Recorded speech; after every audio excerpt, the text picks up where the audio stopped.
What's going on, guys? Welcome back to United View. Welcome back to another press conference reaction. Football's back. Premier League football's back. I'm back. I'm early as well. Thought I was going to be going live at 1:45. I said, you know what? I'm ready now. We might as well go live now since we're ready. Why not? Why wait? There's plenty to get into. There's questions that have been asked. There's answers that have been given. There's team news that has been spoken by the Manchester United manager Erik ten Hag to the assembled media at Carrington ahead of tomorrow's trip to Sheffield. Yes, to Bramall Lane. Sheffield United versus Manchester United. Premier League football. 8 o'clock kickoff. Saturday late night games, yeah?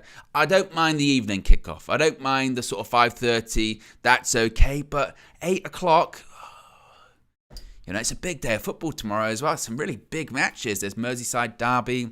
There's Chelsea versus Arsenal. There's also Sheffield United versus Manchester United, the one that we really care about the most. So there's plenty to get into.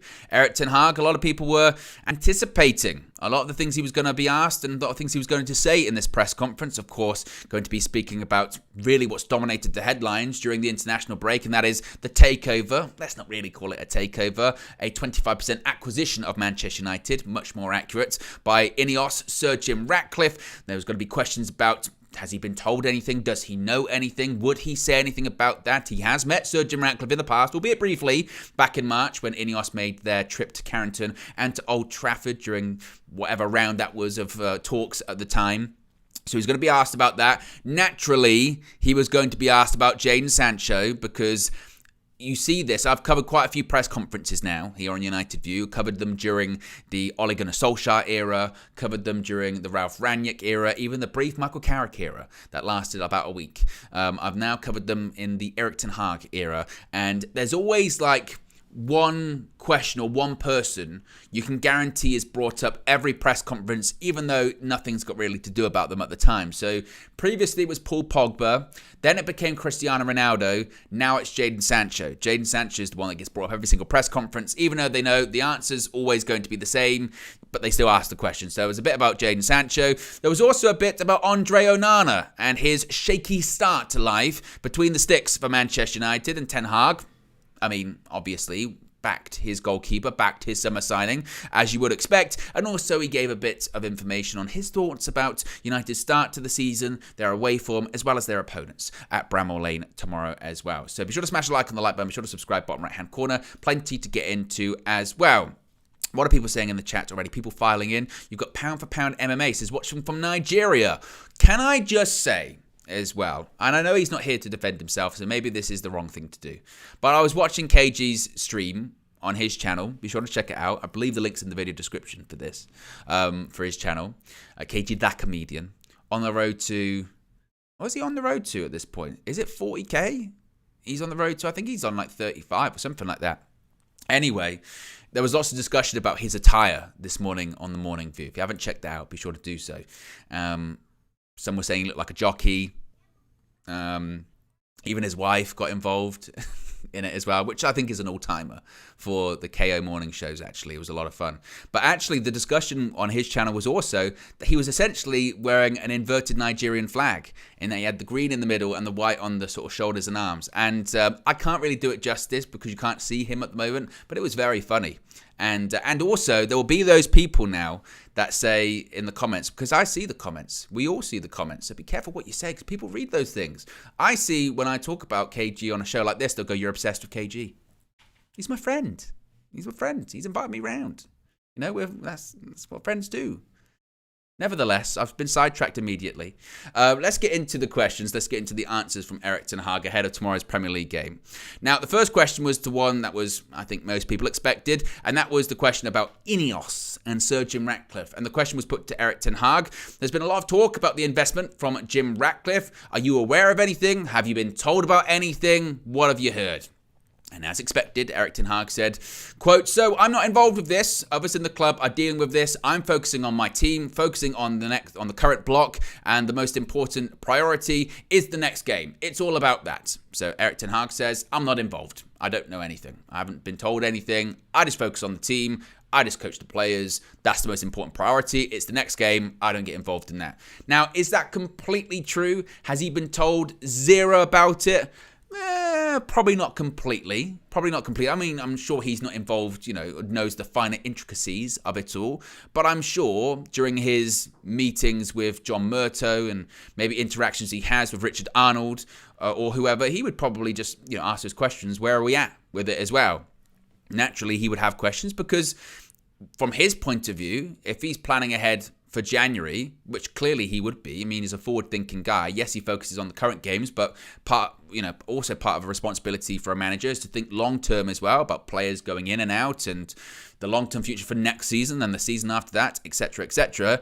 He would have those brief conversations with John Murtough, with Richard Arnold. What's the situation? Is there any movement on that? I mean, maybe he stopped asking for weeks and weeks and weeks because there was no movement. But when you start seeing stuff in the papers and quite reputable journalists saying, hey, there's going to be a vote on Thursday, then that doesn't happen, or XYZ, he could probably ask those people, is there any truth to that? Like, I'm hearing and seeing some stuff. Is it going to be Ineos? Am I going to have money? That's probably the biggest question, right? The biggest question he would probably ask is, are we going to do something in January? Can I add to my squad in January? Or players that I want to get rid of, are they gonna be coming in?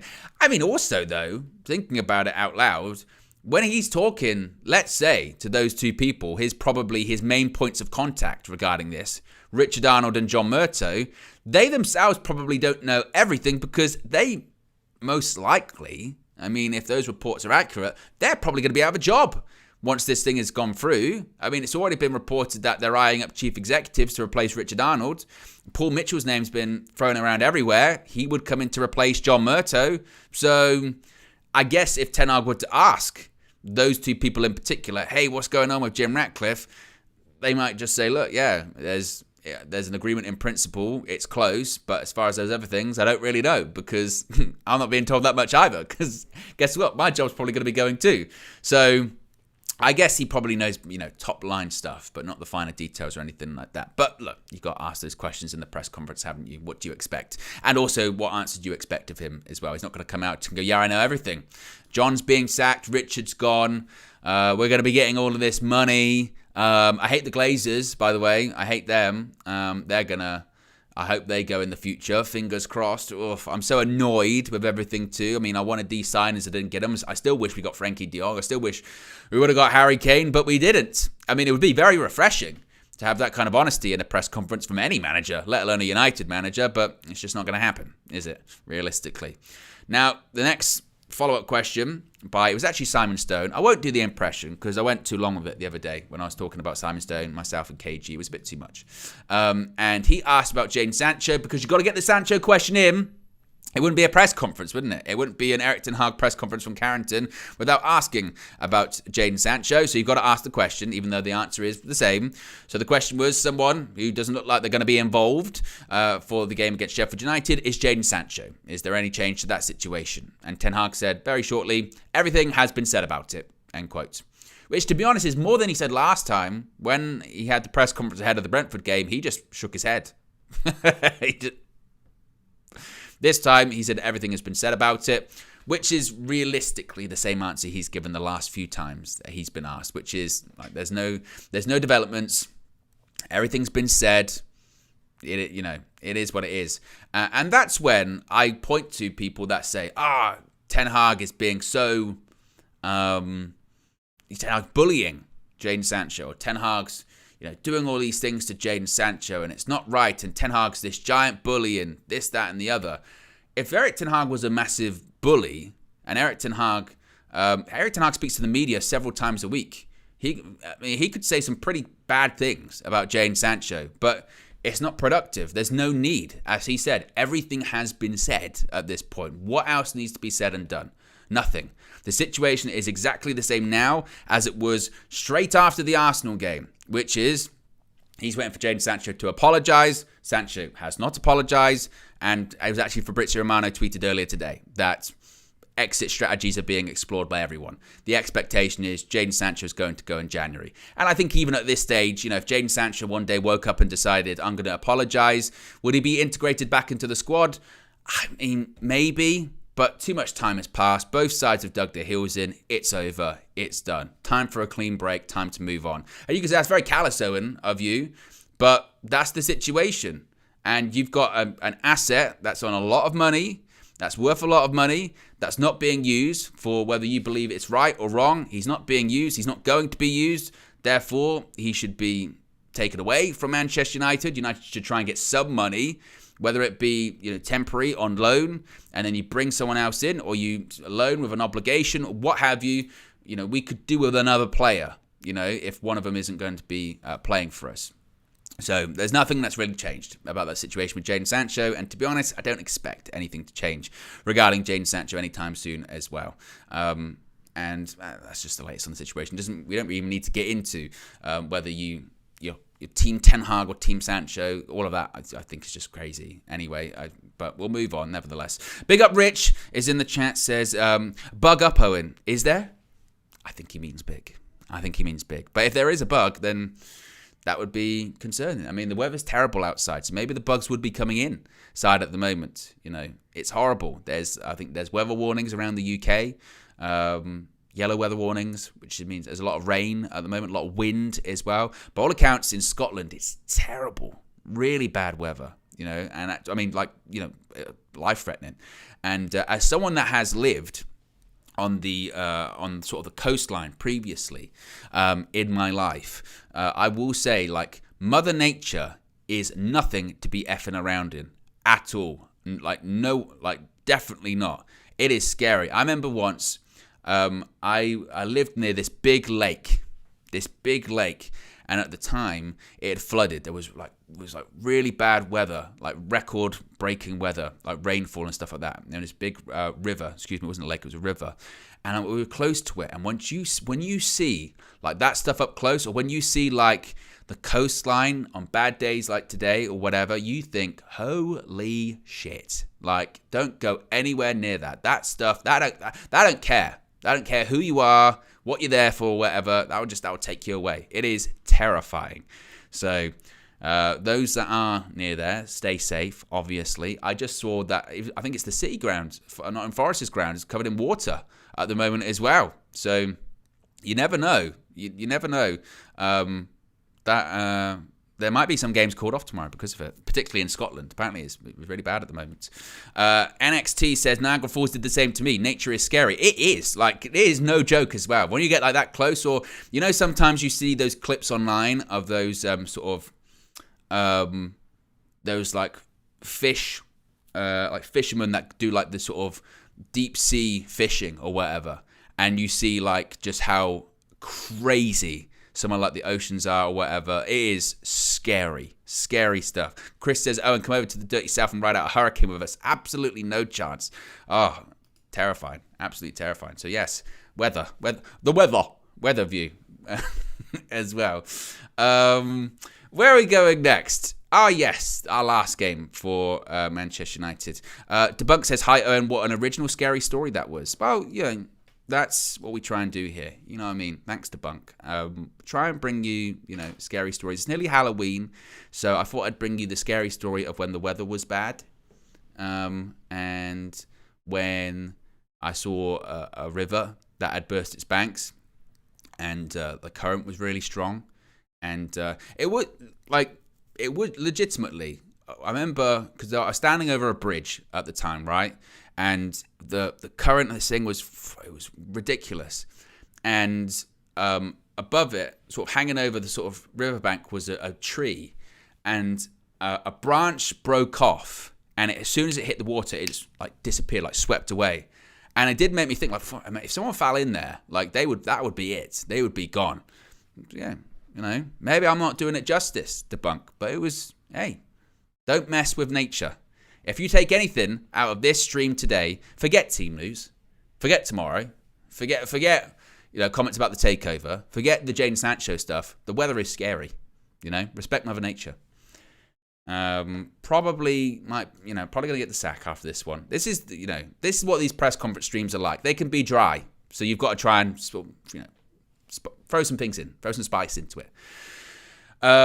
Next question was about the international break. Yes. Last game that United had, obviously prior to the international break, was that memorable victory over Brentford. 2 injury time goals from Scott McTominay to win it at the death at Old Trafford. And the question was, you went into the international break on the back of a memorable ending. Can you use the last few minutes to restart the season? And Ten Hag said, well, you can't restart the season. Logic. Good logic by the Manchester United manager. Said you can't restart the season, but it did display some things. We have a strong dressing room. We're aligned on one page. We're determined to win games. We invested a lot in that game. And in the end, we beat them because we were strong. We kept going. Mentally, we were strong. So, really, he didn't actually sort of answer that question saying, can you use those last few minutes to restart the season? Basically said, well, no, because you can't. But it proved what he is I would assume, because I can't speak for Eric, but he's sort of saying, look, it proved that we are determined. It proved that we can be mentally strong. And whether he would say it or not, I think that hopefully, and I think most people looked at this, hopefully that kind of ending at Old Trafford can be somewhat of a catalyst. Not so much as, the season's completely turned around at this point and we're going to be good or anything like that. It's more of a case of that should be an example. That should serve as an example in the minds of those players that, guess what? If you go 1-0 down in a game, it's not over. You can come back. Yeah, when you're losing in a game, you can come back. And it's kind of crazy that you'd have to say that to Manchester United players when some of our most famous moments in our history have come with late winners and late drama and stoppage time goals. We won a European Cup doing it, right, in 1999. The point being is that it's never over. That's the point. Particularly when you're Manchester United. And the more that you can win games in that fashion, even if you're not playing well, but you're scoring late goals, sometimes you can just plant that seed. You can plant that seed in the opposition's brain. And that's what used to happen all the time under Sir Alex, right? Is teams came to Old Trafford, and even if they went 1-0 up, they knew it doesn't matter. They're going to come back. Even if they scored in the 85th minute, they went, it doesn't matter. They're going to come back. It's like when you watch some of these teams in the Premier League now, like when you watch, for instance, Man City. You know, when you message your friends on a Saturday or a Sunday when they're playing, and if City go to 1-0 down, you message them, you go, City, you're losing. And they message you back going, it doesn't matter. They'll come back, and then they do most of the time. So it should serve as a reminder, hopefully, to these United players that if you go 1-0 down, don't get your heads down. Don't let your heads drop. That's been one of the biggest problems with United, towards the end of last season and this season as well, of when there's a setback in the game, when they do concede a goal or something doesn't go their way, a VAR decision, whatever, heads go down, heads drop, that's it, game over. Abandon the game plan.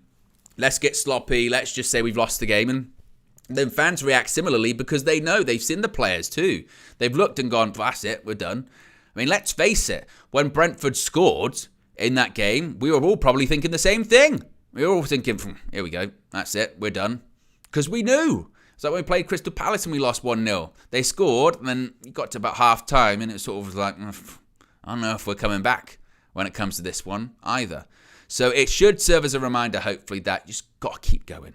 Got to keep going. You're Man United, after all, right? You're good players. You've got quality. And hopefully it demonstrated that. This was interesting. He was asked about Andre Onana, and I actually felt his comments regarding Onana were quite interesting because Erik ten Hag didn't shy away from the fact that Onana hasn't been playing well. So we can't say that he's not aware of the problem regarding his goalkeeper summer signing.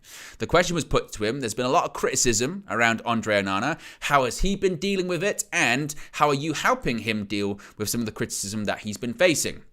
And Ten Hag said, quote, he knows, we know, he will do much better. And as every player who's coming into the Premier League, you need an integration period, but he has to step up.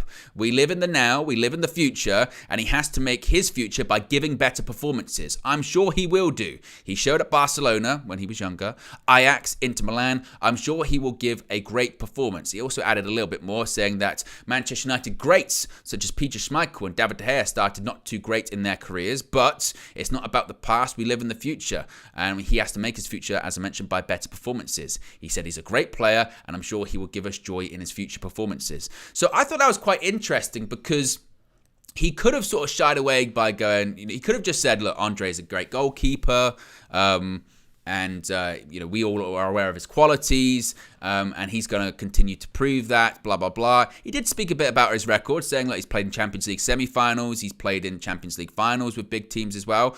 But there's an acknowledgement there by Eric Ten Hag of like, it's not been good enough. I can't say that it has been. I can't sit here and lie, when it comes to that. I can lie about other things, but I can't sit here and say that he's played well, because he knows, Andre Onana knows that he hasn't played well. Eric Ten Hag knows he hasn't played well. I mean, some of the errors have been glaring, haven't they? Whether it's one against Bayern Munich, or whether, that Brentford goal, it's just every goal that goes in feels soft, doesn't it? Every goal that goes in, you go, come on, that just feels so soft and so preventable. So there's an acknowledgement there that it has to get better. As far as like an integration period, sure, other players have come into the Premier League and they've settled really quickly. Some come in and it takes them some time. Unfortunately, as the goalkeeper of Manchester United, you don't get much time, and I think that would probably have to be made to Andre Onana as well. What he needs tomorrow, he needs a clean sheet. What he needs moving forward is just continued clean sheets. And what he also needs is not only a clean sheet, but a clean sheet where he's made a couple of good saves, a couple of important saves, and we can look at that and go, okay, that was a good performance by Andre Onana. And also, we need to see more of the qualities for why he was brought to Old Trafford in the first place. We need to see more of that distribution. We need to see more of those passes where we go, I tell you what, that's an unbelievable pass by Andre Onana. That goal came from Andre Onana's passing. That move came from Andre Onana's distribution. We need to see more of that. And I'm going to be honest, I do look at the game tomorrow and I'm a little bit worried. I'm a little bit concerned, because without wanting to sound like Ty and go, yeah, but it's been raining, I just mean like, Saturday night, the lights will be on. Sheffield United, despite their poor start to the season, they'll be right up for it. When Man United come into town, it's the biggest game of the season. There's a player there that's vulnerable, that hasn't had a good start, that's not in good form. And what do they do when it's a goalkeeper in that situation? What do? They just put balls on. They just keep putting the balls in, make him do stuff, take pot shots. If I was a Sheffield United manager, I would say within the first couple of minutes, even if it's the most simple, straightforward daisy cutter shot that you can do, just try it. Try it. You never know. You'll see what happens. And, or if it's a corner, put the ball on the goalkeeper. We'll foul him. We'll take a foul and we'll see what happens. And players and managers will do that. They'll do that. They'll say, look, take shots, put the ball on him. Make him see if he's up for it today. So he's got to be aware of that challenge, and he's got to live up to that challenge as well. So I think that tomorrow's going to be a key game for him, certainly, as well. Truth Seeker said, Peter Schmeichel started well at United and only conceded 30 goals in his first season.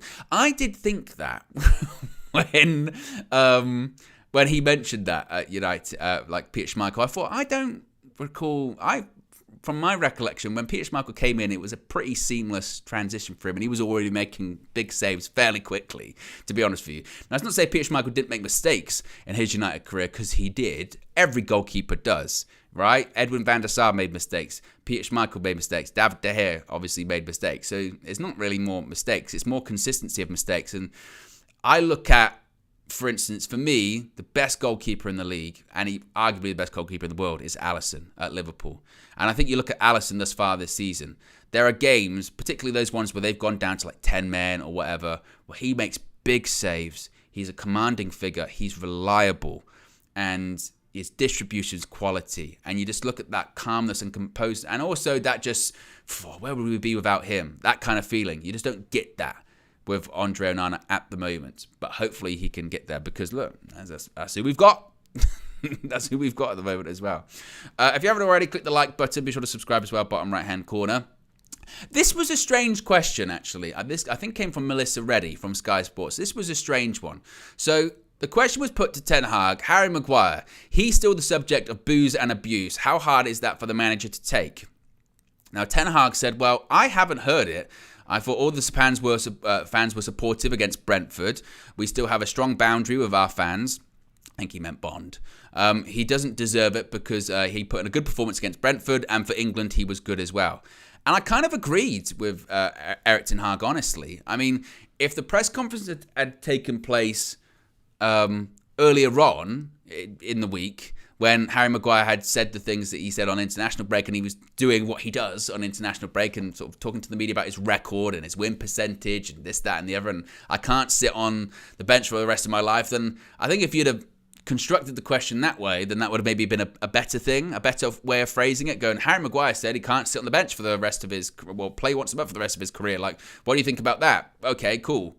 That's part of the question to ask. But I didn't, when he played against Brentford, he had a good game, and I don't think he was booed. I think most people actually came out of that game, even some of the bigger Maguire critics came out of the Brentford game going, look, can't really criticise him that much today, played well, got an assist for the winner, no problem. It was actually other parts of the pitch that were more problematic for United that day, not really the defence, and it was a centre-back pairing that consisted of him and Johnny Evans. So I didn't think there was really any stuff going on with that. And then for England, he was fine against England for England against Italy. So I thought it was a bit of a strange question. Again, if it was more about the comments that he made on international duty, I'd have gone, wow, that makes more sense. Like, what are your thoughts about that? But as opposed to the booze and abuse, it's almost like an old issue, realistically. I mean, look, if he plays tomorrow and he has a stinker, then that might be a thing that happens again. But as of right now, it wasn't really, I didn't think anyway, certainly that much of a talking point. Next question was about Sheffield United. They may sit bottom, but they're a side that's desperate for 3 points. Does that make them even more dangerous? Ten Hag said, every game in the Premier League is difficult. If you see their results against City and Spurs, they were very narrow wins for the other team. If you don't play your best, you can lose. We won our last game away, but we live in the future. We have to change the future. And look, he is right. And that is something that I think even some of the, I've seen City fans, I've seen Spurs fans say this, that actually, look, yes, Sheffield United haven't won this season. Yes, they've got a point. But then those games in particular, they were very dramatic. They were very dramatic wins for City and Spurs, right? Spurs, that was that was them. That was 2 injury time winners, right? I believe it was. Same with City in that obviously Sheffield United had scored and then City scored. Was it Rodri that scored straight afterwards, pretty much? So look, they have proved that for the majority of the games they can cause these bigger teams problems and they can compete. So I think we need to put it out of our brain that it's going to be there and it's just going to be a complete walkover. Look, we should win, and if we lose, it's a disaster for Manchester United because you've got a side that hasn't won a game. It's a massive banana skin game, realistically, and it's one of those games where you've got nothing really to win. You know what I mean? You go there and you win convincingly. You should be winning convincingly. You're Man United. You go there and you win and it's not convincing. Look at you. You struggled to beat Sheffield United. You go there and you draw. You can't even beat Sheffield United. You can only get a point. You go there and you lose. They hadn't beaten anyone. So, look at you. So it's one of those ones. It's a banana skin game. You go there, you get 3 points, you go. That's all you can do. And you need to be wary because, as I mentioned, it's going to be whenever United rolls into town for a newly promoted side, it's the biggest game of the season. And that's not arrogance, that's just how it is. So United need to manage that, and the atmosphere will be lively. It was quite surprising, really, when we played Burnley away, that actually the atmosphere wasn't really that intense. I saw something this week, wasn't it, hadn't Burnley written to their fans to try and get a better atmosphere going at their stadium at Turf Moor. So it is going to be difficult tomorrow, but Man United are the better team. They've got quality. They should be winning that game against a side that has struggled thus far this season. But it's not going to be a straightforward walkover. There's going to be those moments they've got to get through, certainly. The next question was about the away record, which it ain't great, let's be honest. It's a 4th bottom away record in the league. The question was put to Ten Hag, how do you improve that? And Ten Hag rightfully so pointed out, and it is true, we won our last away game, but it's not about that because we can talk about the past. If we want to talk about the past, we were 3rd last year in the league. We won a cup. We got to a final, but it's in the past. What you have to do is take control of the future. And to be honest, that's all he can say about that. That's all he can do. The only way to talk about your away records and how you improve it is obviously, this hot take, by winning. Win your away games. And it's not really these games in particular that have been as much of a problem away from home for United in the Premier League, has it? Under Erik ten Hag. We've beaten Burnley away. We've beaten these smaller, lesser teams away from home. It's the big 6. It's the top half teams away from home. That's where we've really struggled. So even if we win tomorrow, that doesn't put the away hoodoo in doubt of, okay, Man United have got past that. No, Man United get past that when they beat a big team away from home, when they beat a top half side away from home, and they would do that consistently. That's when you say, right, looks like they've sort of overcome that away thing, whatever it is. So the only way to improve it is by winning games. Simple as.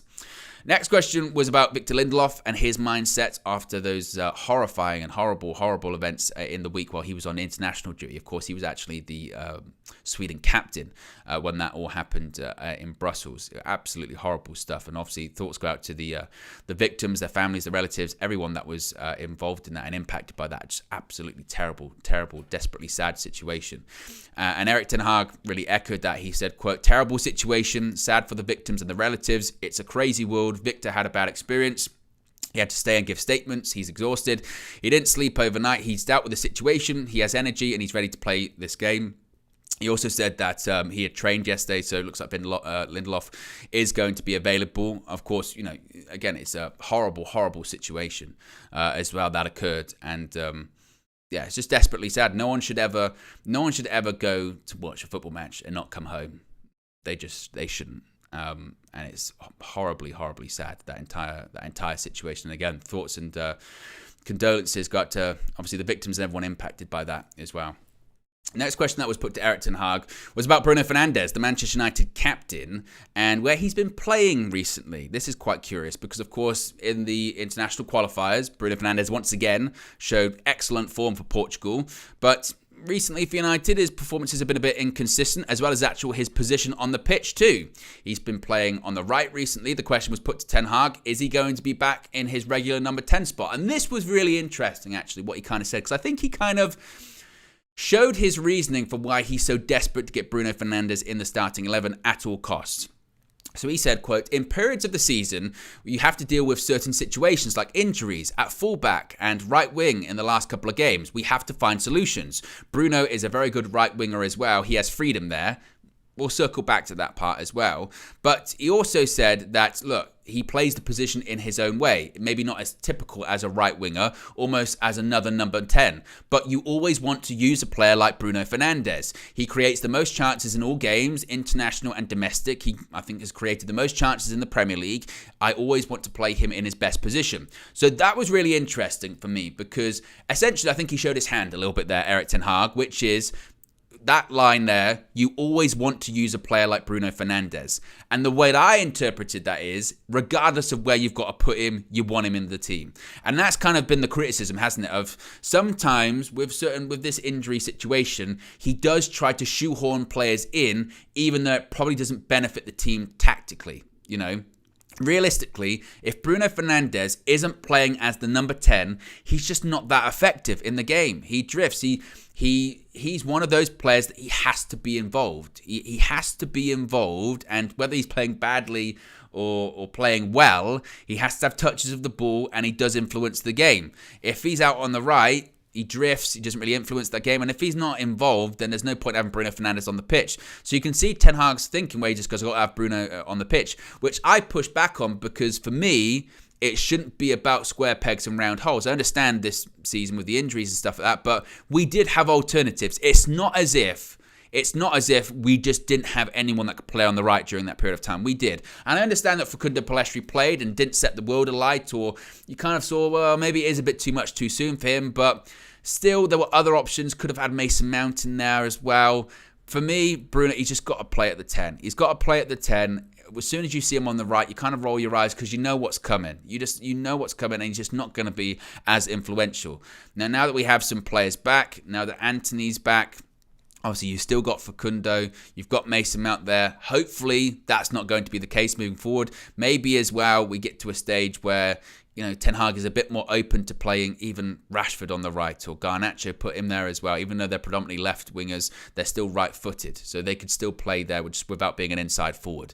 So I just don't want to see Bruno Fernandes there again. I just don't. Whenever we see the shape come out and you see Bruno start drifting out to the right, you go, oh, because it just doesn't work. It doesn't work. But you can, again, see why he does it. Because from his mindset, you always want to use a player like Bruno Fernandes. And he's the captain. And that's the frustration for me, certainly, as well. A couple of other comments that weren't part of the press conference as well that I do want to get to very quickly too. As far as some team news, he said about Raphael Varane and Sergio Reguilon, he said, quote, Raphael Varane is back, so I think especially in the back line, I'm very happy with Rafa back and Sergio Reguilon back. That's very good news, of course. It's disappointing that Casemiro picked up an injury, but it's not too bad. I'm sure and confident he being Casemiro, will be back for the next games, so very short notice. The good thing is also that Sofian Amrabat is available. So Ten Hag confirming that too. It's only Casemiro that's out. He's going to miss the game tomorrow, and then of course he's missing the game against Copenhagen. He's suspended, so he's going to be available for the Manchester derby next weekend. As far as other players, Varane's back, Reguilon's back, Amrabat's available. So I think realistically then, you're looking at a team that's what? Onana in goal, right back Dalot, centre backs Varane, Lindelof, left back Reguilon. Midfield, you're probably looking what? Amrabat. Who plays alongside? Would you say Amrabat Mount? Amrabat Mount, maybe? And Eriksen will come on like he did previously. And then you've got on the right, most likely Anthony, 10, Bruno, left, it will be Rashford, up front, Højlund. So that's a team that's more than good enough. You know, that's the team that's more than good enough. And there are options then on the bench too, right, that we can bring on. Garnacho, Eriksen, Hannibal, who else? Got Anthony Martial, Facundo. There are options that we can bring on to affect the game positively. I'm sure I probably missed a couple there as well. So that's good news about the team. You just hope that with Varane that he just doesn't pick up again, doesn't pick up an injury ahead of the Manchester derby next weekend. But need momentum heading into the derby too. Got these two massive big games. Can't afford to lose. I mean, they're in the position now, United, look, where it's just momentum. You just got to win games. I know that's so basic and it sounds so basic and it takes a lot of context out of it, but you just got to win games, particularly these games. Because if we don't pick up a win against Copenhagen, we're out of the Champions League. We are. This game at the weekend, it'd just be another massive body blow, wouldn't it? And more pressure on Ten Hag. And just can't afford that to happen, can we?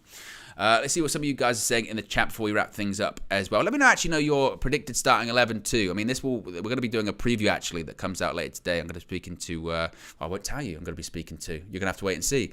But we're going to be doing a preview that's coming out later today. So we'll get into sort of predicted starting 11 and stuff like that. But let me know who you think is going to be starting, and let me know your predictions as well too. Do you think it's a case of just, given the start of the season, just a bit of trepidation, but we'll still win? Are you not confident? Aren't you confident? What have you? I think we'll win. I do think we'll win. I'm a bit, like I said, there's a bit of trepidation because you just don't really know what to expect from United. I don't think it's going to be straightforward because you'd say again, you've seen some of the bigger teams go there this season or just play Sheffield United in general, because the game against Spurs was at the Tottenham Hotspur Stadium and they haven't been super straightforward. So I don't think United will be like that. We just need a win. That's literally it. Just need a win. Simon says 2-1 United, tight one. I would probably, would I say that? Maybe a 1-0 again, a bit like against Burnley. I'd really like to see Andre Onana get a clean sheet and just not to continue leaking goals. But I lean into that. That's what I would hope. But I maybe agree with what Simon's saying there. Maybe he's saying that I could maybe see another game where it's another goal conceded. Hassan says, I'm going 4-0 United. Let's go. Well, let's end on that. Let's end on that positivity. There you go. So be sure to smash a like on the like button, guys. Be sure to subscribe, bottom right-hand corner. That's the press conference reaction for you. As I mentioned, there will be a preview coming out later today as well. And then tomorrow's match day. We've got the full match day experience. We've got road trip. We've got match view. We've got fan views. We've got full-time views. Of course, if you're not sure what the full-time view is, that's with me. All you have to do is be a member and you can call in. You don't have to be a member to watch or anything like that or participate in the chat. But if you do want to call in, have your say, all you got to do is become a UB member. Links in the video description below. It's also the pinned comment in the live chat. In addition to that, you get your badges, you get your emojis, and you get your exclusive members only content. I was looking over some upcoming episodes of UB Raw just the other day with Josh, actually. Just the other day, I was looking at some new episodes of UB Raw that are set to come out very, very soon, and they're brilliant. I will toot UV's own horn here, toot, because they are excellent. So that's all still to come. Anyway, guys, have a great Friday. And as I mentioned, I'll be back with a preview later on. I'm out of here. Peace.